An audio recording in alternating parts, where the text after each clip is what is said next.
Hello everyone, in today's video, I will show you how to change the date and time on Windows 11. To start, look at the bottom right corner of your screen where you see the current date and time displayed. Right-click on it and you will see a small menu appear.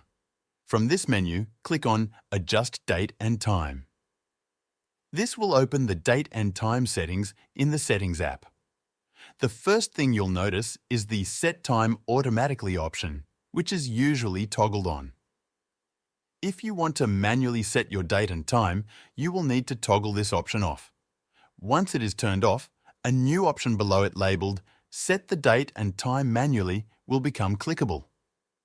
Click on the Change button next to it. A small window will pop up, allowing you to select the exact date and time you want to set. You can change the date by clicking on the drop-down menus for the year, month, and day. Similarly, you can adjust the time by clicking on the hours, minutes, or AM/PM and entering your desired time. Once you're satisfied with the changes, click Change at the bottom of the window to confirm.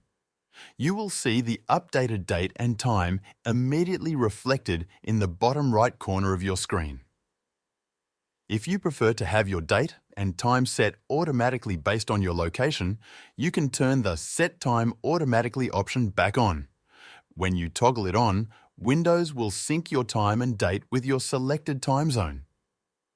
To ensure the time zone is correct, scroll down slightly in the Date and Time settings and find the Time Zone section. You can manually select your time zone from the drop-down menu or toggle on the option for Set Time Zone Automatically if you want Windows to determine it based on your current location. That's it. Thank you for watching, and I'll see you in the next video.